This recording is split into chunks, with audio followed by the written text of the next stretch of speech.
Welcome to Celtic State of Mind. I'm Paul John Dykes, and for the halftime analysis, I'm joined by Stevie Mullen, where we go in goalless, Stevie, against Riga. What do you make of that first half? I think to go back to the start, I think the team, with the possible exception of maybe a Yeti playing instead of one of midfielders, was what everybody would have picked. I thought we were quite pedestrian, a wee bit slow. I thought Beaton was outstanding in the first half. I thought he was my best player. I think as the game progressed, we started settling down, moving the ball a wee bit quicker. I still like to see a few more shots because they've played 9 camped across their back. Yep. But overall, I would like to have been in front, but I'm quite positive about the second half. I think so as well. We were talking about that. You know, it's not as though, other than one chance where Beaton thankfully came to the rescue, I've not really been too concerned, Stevie, from what I've seen. But it goes back to the point. Beaton was maybe a surprise inclusion at the beginning when we were talking about the team earlier on. But he's been the best player on the park.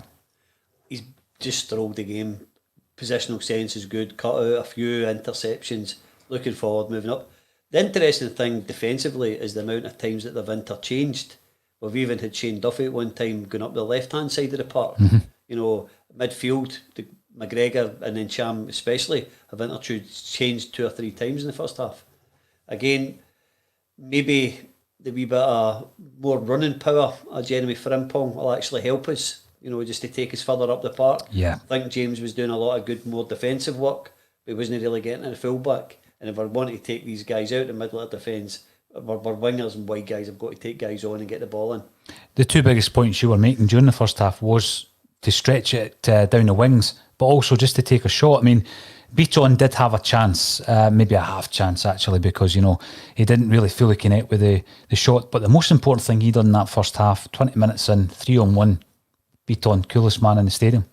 Again, it's what we were talking about last week, going back to even as far back as Ferencváros. We're defending too high up the park, and one ball up the park catches us out. You know, there was one point there when we pointed out our 3 central defenders were about 25 metres for their goal. Yeah. One ball over the top, and again, we're no slouches in defence, but we're not blessed with that pace. No. So make it easy for yourself. We don't have to close the game that much and have a wee bit of defensive cover. Certainly one of the 3 can go, but the other 2 stay back and give each other a wee bit of cover if somebody breaks on you.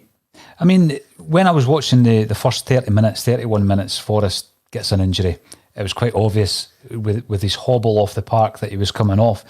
I think the final 15 minutes was an improvement, Stevie, and a big part of that was the fact that Frimpong had that kind of direct play, which we know and love.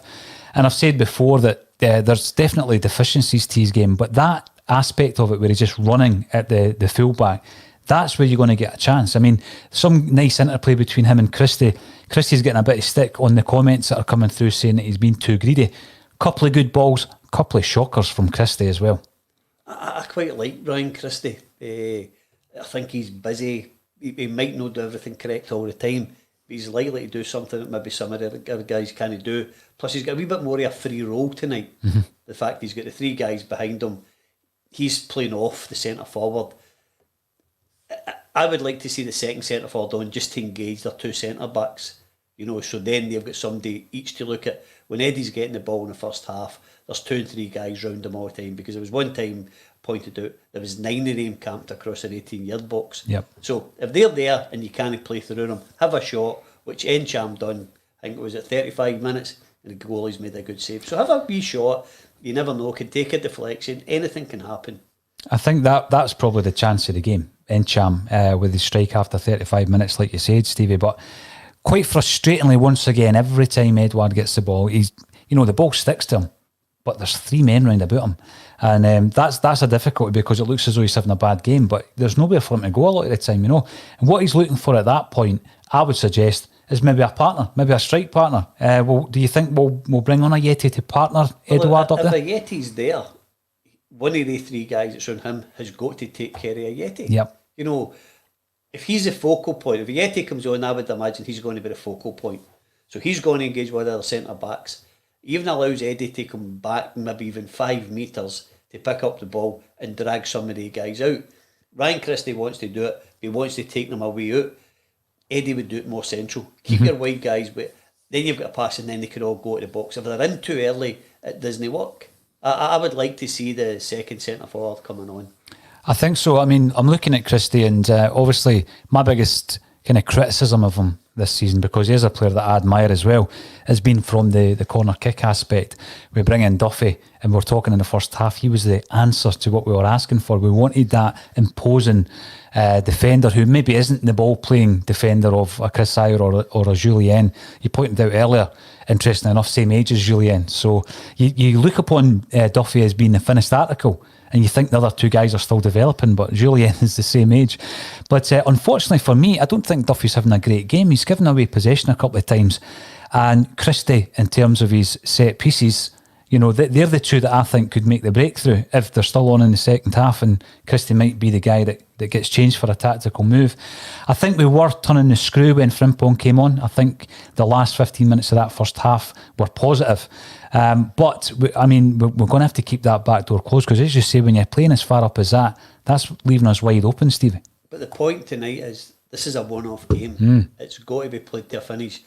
You can't keep your big guys in reserve. It's not an away tie, it's a one-off tie. You're not taking them back to Celtic Park if this finishes 0-0. You need to win the game. So let's win the game. And you're more likely to win the game with more offensive players on the park than more defensive guys. What I'm going to do is have a look at some of the comments coming through. I don't think too many Celtic fans have been satisfied with the first half. Joe Porter commenting on YouTube. Please remember to subscribe on there for anyone who is watching the live stream on YouTube. Let's hope Milan don't have a scout watching this. Ayer's fee will go down by half. Are you looking to sell him, Joe? Under the current circumstances, I'd like to keep Chris Ayer. I do think that the midfield is the position of that pitch, Stevie, where we have loads of talent. They're not showing it a great deal this evening, but I have been impressed with Encham. I think Encham takes that half turn and goes forward, but other guys, probably because most of them have come through under Brendan Rodgers' tutelage, it's defensive minded first, so they take a turn and go back towards their own goal and keep possession. Encham does that thing a wee bit different, and I'm not saying this to be controversial or to have a scapegoat.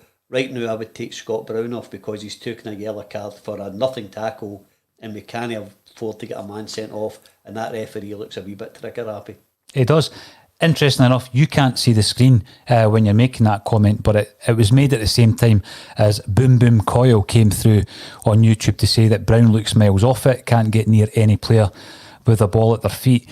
Going back to one of your earlier points here about the midfield under Brendan Rodgers' tutelage, all about the keeping possession of the ball, Brown seems content to get the ball and just knock it back. Tonight, in any case. Again, it's what he's used to doing, it's possession. You go for your right back to your centre backs to left and back, play back and forward. Brendan's favourite quote is, when we're passing the ball back, it's to create another chance. We're starting another move. Sometimes if you get the ball forward, you see teams win 2-0 down, there's 3 minutes to go and they're still doing it.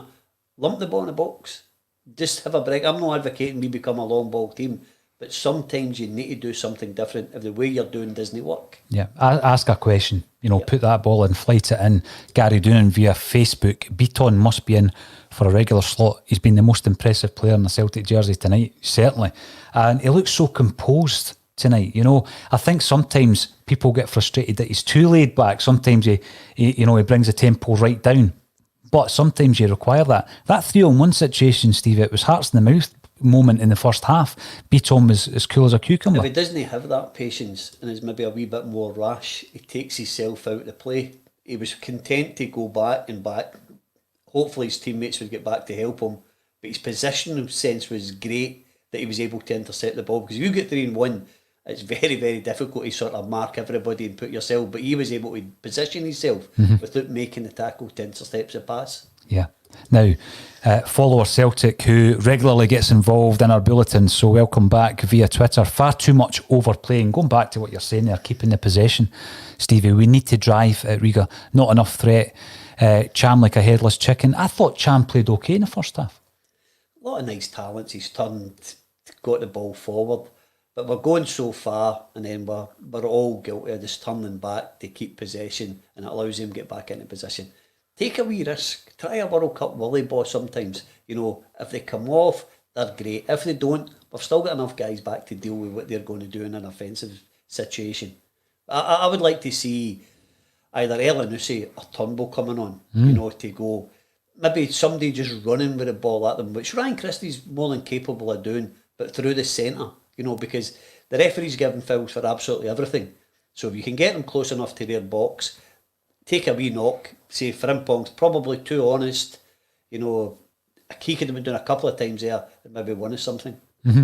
Oh, definitely. And just for anyone younger than me, could you explain who World Cup Willie is? I've got one of them in the history 74 World Cup. Stephen, you're commenting on Twitter, welcome back. Edouard complained about fatigue, that's why he got dropped at the weekend. Ajeti should have started. I think Ajeti was certainly in my starting lineup. Was he in your starting lineup? No, I would have started Eddie. I would have started Eddie, but I would have started both of them. Yeah. But if one of them was going to start, I still think Eddie's Miles is your number one striker. But take a wee bit of the heat off him by bringing Ajeti into it. Yeah. Glasgow Roads, welcome to the show. Creativity and a direct approach required. Let's see wingers getting the ball across into the mix. There was a moment that the first part of the game that Frimpong got involved in was up the left wing. He bought us about 60 yards. But when he released it, it ended up back where he started because we were just content to keep the ball. I think what happened there as well, Paul, during that move, and it was a great run by Jeremy Frimpong, and Cham went to support him. But instead of supporting him maybe 5 or 6 metres away, he ran teams away and just brought that defender. It was actually that in Cham's marker that got across to make Frimpong turn back.